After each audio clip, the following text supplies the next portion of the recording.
Good morning. Welcome to the Red Mic. Thanks for being here. Happy Monday.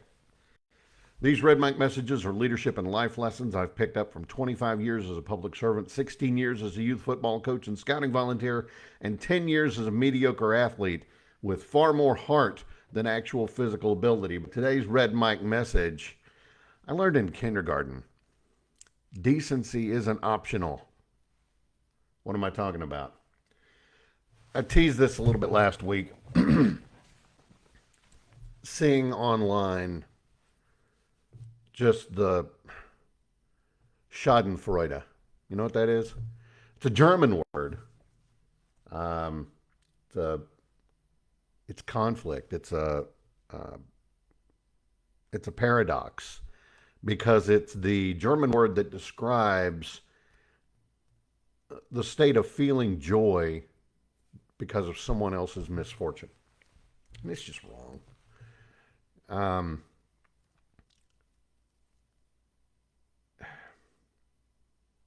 I know we're in a tough time as a country. We're probably as divided as ever.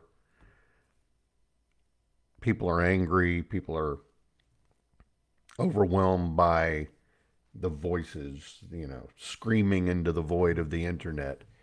And the algorithms are designed to play on that conflict, those differences of opinion. We've got to be better than that. Going back to the comments I made after Trump was almost, assassinated. People cheering that, saying, well, guy should have aimed better, stuff like that. And it's recently come to a head again with that CEO being assassinated. Celebrating the fact that, well, we got one. Who's next? The, there's a casual cruelty of it. It's stunningly bad. It's not just disappointing. It's almost terrifying if you think about it.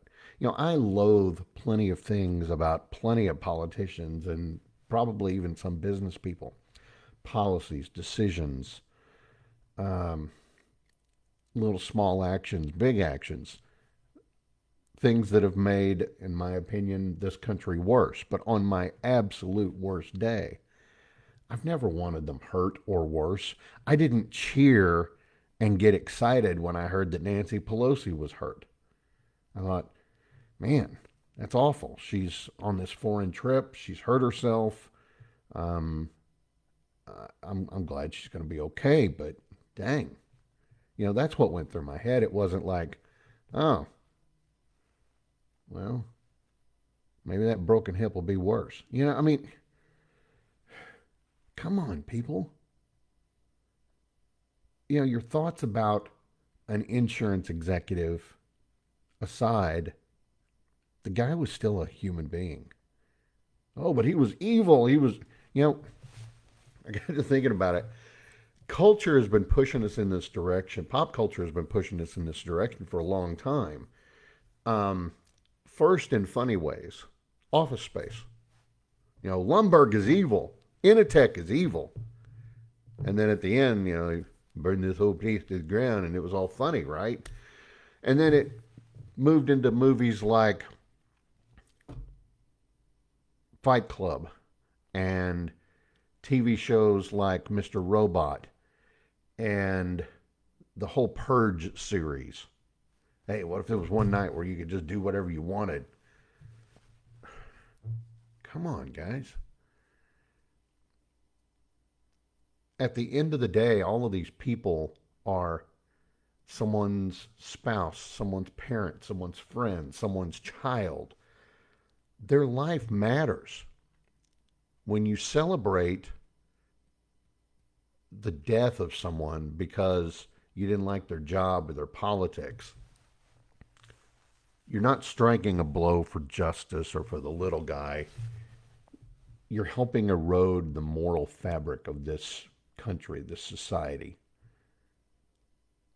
Cheering for the death of someone who had kids waiting at home for them, who won't be there for graduations or weddings or grandchildren.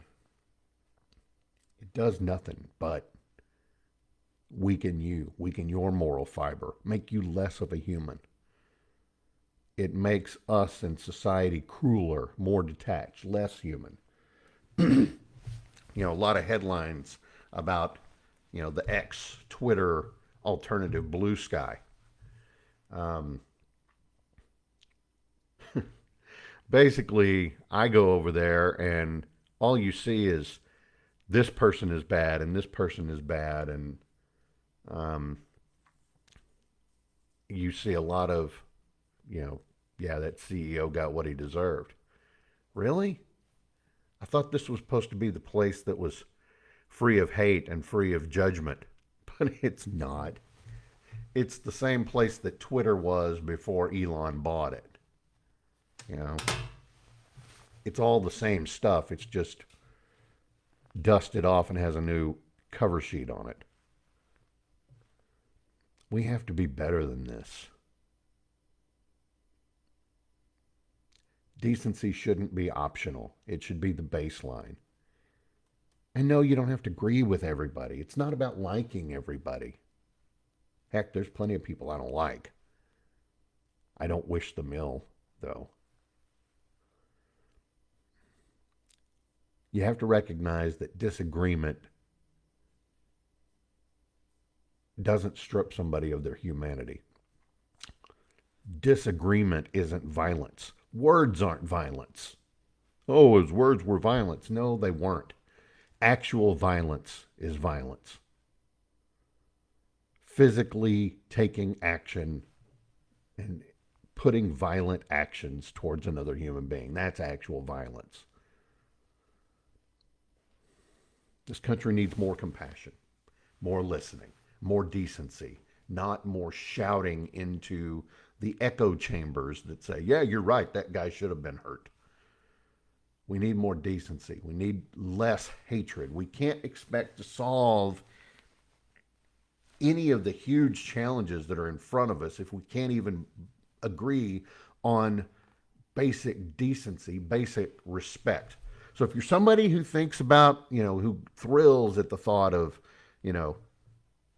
uh, using this term because I don't want to get throttled, unaliving somebody, right? That's another thing that's so ridiculous. You can't even tell a Jeff Dunham joke because if you do, you're the certain, the silence I blank you guy. If you do that, your post will get throttled on just about every social. If you say that word that rhymes with thrill, but instead use code words like unalive. Well, come on.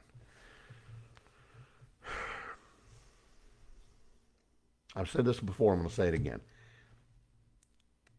If you are the type of person who wants to go the route of Mr. Robot, but against real living people and, take them all out, so to speak, stop watching me. Just stop it. I hope that everybody will believe in decency and kindness and the idea that this country, this state, your communities, they can be better.